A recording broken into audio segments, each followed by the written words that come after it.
Wrapping things up here at Amelia Island for the ACC spring meetings. Will it be the last one that Ira Schofel's attended? This is your 10th one, right? I think it is my 10th one, right. Ira Schofel, managing editor of Warchant.com, Azan Hajavani, director of digital media. Won't you hit that thumbs up button? Won't you subscribe to our YouTube channel? Subscribe to Warchant.com as well. It's the ultimate Seminole sports source. Live recruiting chat, 7:30 tonight. Hopefully by the time you're watching this, it hasn't happened yet.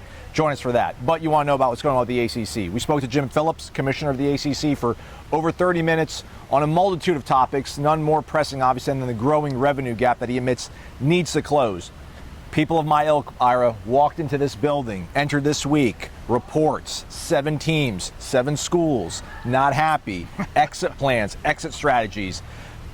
That did not come to fruition. I don't think any of it did come to fruition. What did come to fruition today after hearing Jim Phillips speak for 30 minutes to the assembled media?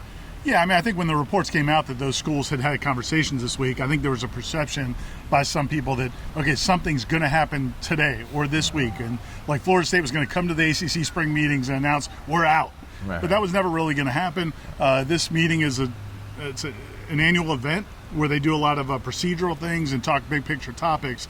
And obviously the revenue gap is a big concern. But, you know, what Jim Phillips talked about was, he said it was not news to him that 7 schools in the conference were talking about their future. And he said he understands where they're coming from. He knows the projections. He knows the SEC and the Big Ten are going to be making way more money financially than the ACC and these other conferences as well. And he said they have to shrink that gap. But in the meantime, he said he understands that those schools have to look out for themselves. So I think he was trying to kind of walk that fine line between acknowledging, yes, there is concern, but he also feels like there's some stability in the conference. He feels like they can figure out a way to stay together and work towards a common goal, which is shrinking that revenue gap. Now, how to actually do that, I don't know that they have any answers for that. He didn't share any answers for that. I don't know if there are any good answers for that. And at the end of the day, if that doesn't happen, nothing really changed in terms of the concerns of these schools. Right, so the concerns don't change. You can't change the revenue gap enough, even if you do these. And he admitted that they don't have it quite ready yet for full proposal in terms of unequal revenue sharing, merit-based, I guess is the way you want to call it. So maybe people need to recalibrate then some of the criticisms they might have had for their ADs. And if you're watching this in particular, maybe Michael Alford, because you thought maybe your AD was going to come here and napalm the whole thing down and change everything. So I feel like his comments have been pretty consistent for a number of months, especially when he spoke to you here most recently before we entered the ACC spring meeting. So I would assume that just because things seem that they're standing pat, that doesn't mean there's complacency or a level of contentness with being in this conference right now. Yeah, I think the reality is there's 2 separate conversations. There's the front-facing conversations where when they speak to the media, like Michael Alford did yesterday, and you know they express confidence and support for the ACC. But then behind closed doors, there are more frank conversations. You know, even today, the commissioner was asked about the other schools in the conference who are not part of that 7 that have been having conversations, and a lot of those schools are frustrated, and they've expressed those frustrations internally, like, hey, why are you 7 looking to break off? What about us? And, you know, Jim Phillips basically said that he doesn't really think that that's a concern either. So, I mean, there's only so much they can all say publicly, but I would encourage people to understand that what people are saying publicly isn't always what's going on beneath the scenes. If you think back to when other schools have left other conferences, it's not usual that they would talk about it in a public setting like this. So I do think Michael Alford has expressed his frustration. I think Graham Neff at Clemson has, Dan Radakovich at Miami, some of these other schools have as well, behind closed doors. And I don't think their concerns were alleviated this week. But in the meantime, the conference is trying to do some things to make things better. As you talked about, the merit-based revenue sharing, where if a school makes the NCAA tournament or a school makes the college football playoff, they'll get a bigger portion than the other schools. That's a step in the right direction. But the biggest change in terms of the biggest revenue, we talked about it yesterday, is from the television. The television contract is the biggest piece of the pie.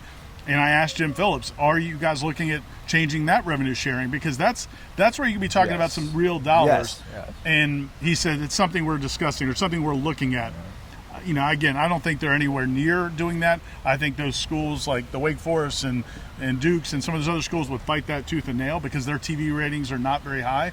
But, that to me, that's where you need to see more movement for real stability. Yes, even if they do a merit-based payout thing, that's not going to be part of the television revenue. It's not going to be like Florida State's not going to get more of the TV revenue just because they get more ratings and they perform better, right? So and what we're talking about here is so the college football playoff is going to expand, so each conference is going to start getting a little bit more money. And instead of in the past, the ACC split all that evenly, now they would actually give more to the teams that make the playoff. But the reality is, if the SEC gets 3 teams in the playoff and the ACC only gets 1, even if you're getting a bigger share than the other schools in the conference, if Florida State was fortunate enough to make the playoff and got that bigger share, they're still going to be getting less than the SEC or the Big Ten if they get multiple teams in. So, again, the reality of shrinking this gap, I just don't know if there's a lot of good answers that they can come up with. And so, he'll talk. He spoke to us for 30 minutes, 32 minutes, I believe. You can watch the whole video. Wow. But I just don't know if there's any really good concrete answers that they can offer because I don't know if they exist. I don't think I'm a nice guy. I'm not bragging about that, but I don't necessarily think that means I'm a mean guy. When I hear Jim Phillips talk, I feel bad for that. There's so many people that are angry in the comments section, like, he didn't negotiate these contracts, everybody. Do you want him just to be able to, do you want to tear up the GOR in front of all of us and just let everybody have a free-for-all? He's the commissioner. He's entrusted by these universities' presidents to lead and steward this conference. So the anger there is a little bit misplaced, I think. I don't want to go too much on a tangent there. But let's bring it back to this group of 7 schools in terms of front-facing, backdoor conversations. The timing of that report from Sports Illustrated and then Brett McMurphy on top of it, do you think that hindered their ability? Because this would be a great opportunity, you would think, all these ADs being at this one place to talk about, hey, what are exit plans? What things can we do? Did that poison the well at all for them to be able to use this opportunity to get together and have some conversations, even though maybe they didn't do it front-facing with us in the media? No, I think what was going to happen here was going to happen here no matter what. The one thing it did do is it did force some more, harsh conversations. And Jim Phillips mentioned that first night we were here when the athletic directors were supposed to meet for an hour, they ended up meeting for over 2 hours, and he said, I was called in at the end to kind of, and it wasn't planned for him to be there. So I think that was a heated exchange from some of the athletic directors about what are you guys doing here, from some of the schools that feel like they're being left behind, and then those other schools expressing so it probably led to some more honest dialogue, but I don't think it ever changed anything because, again, any schools that are going to look to try to leave, if that's going to happen, they're not going to do it while they're at the ACC meetings. Those conversations are going to continue to happen in back channels. And nothing happened here to make you think that Michael Alford's mind changed, Graham Neff's mind changed, Bubba Cunningham, if they're part of the Magnificent Seven, as it's reported. I don't see how it could. Again, the money they're talking about with this new revenue sharing that we reported on last night it's a fraction of what the revenue gap is. At best case scenario, maybe it brings in Florida State an extra $3 or $4 million. That's probably best case. It might only be $1 million or $2 million a year. When you look at what Florida and some of these other schools in the SEC and Big Ten are going to be getting, it's going to be very difficult to compete.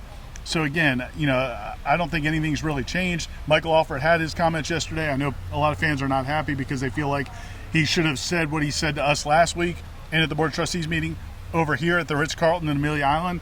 I just don't think that was the plan all along, and I don't think the plan was to announce a change this week.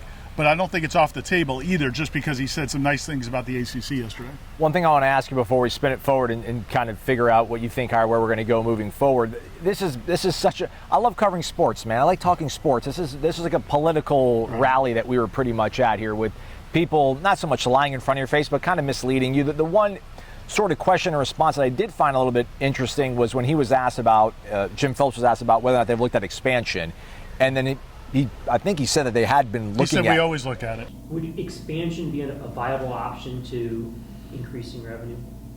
Have to look at every option, as I've said from day one. Was that even discussed at all about? We discuss it frequently.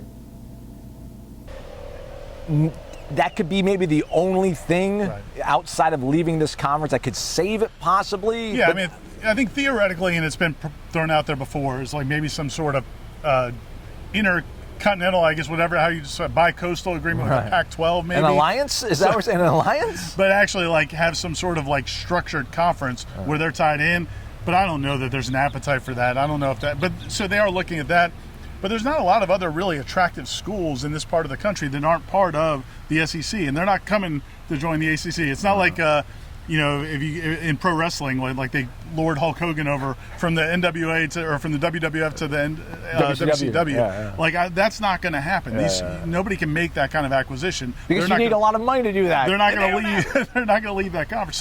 So I mean, there are some schools you could pick off possibly, but are they going to raise the value of the conference? No. It just doesn't seem likely. But yeah, he did say it's always on the table.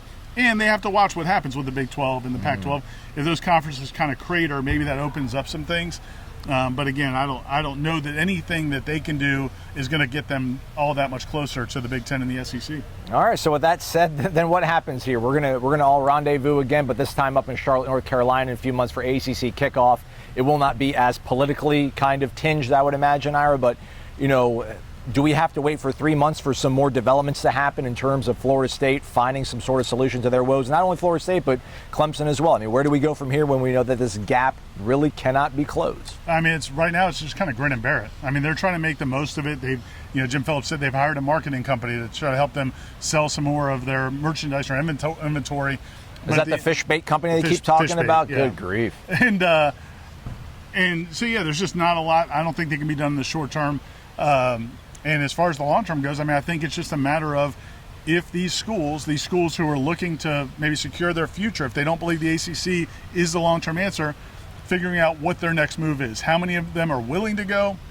How many of them, if they do go, do they all have landing spots? I mean, those kind of conversations are going to be going on because, again, I don't think any athletic director who is concerned about the future of the ACC left these meetings feeling, okay, good. We can sleep well at night now. We're not going to get lapped by our competition. That hasn't changed. So those concerns that were here 3 days ago, I think are still here. You think here in a few days, like when guys get back to their home schools, you think there'll be some kind of reflection and maybe we'll hear some other reports come out there in terms of them discussing their options again, revisiting them? Do you think they left here at least with having some more facts and then they can also now speak to each other and figure out next moves? It's possible, but I think this is the point now where if there's I think Florida State, Clemson, Miami, and a couple other schools have done they've done some things publicly to kind of put pressure on the ACC. At this point now, I think that's probably over. I think they're going to do what they're going to do now, and then we'll find out when they're going to do what they're going to do. So I don't think we're going to hear a lot more, let's say saber rattling. We're not going to hear a lot more public comments, I don't think, from the ADs until maybe something happens. Well, they'll be working. Because, as Ira said, that gap, not going to get close enough. So we'll see if they can get the numbers they need, and they'll revisit the grant of rights as much as they can. So we're done from Amelia Island. This guy's been out here all week long. Everybody hit the thumbs up, at least just for him, if him, not him alone. I'm not going back. I'm staying here. He's Ira. I'm Aslan. Thanks for watching. Hit that thumbs up on the way out. We certainly would appreciate it. Stay connected to warchant.com for much more. Ira's got a column with even further thoughts about what happened here and transpired at ACC spring meetings.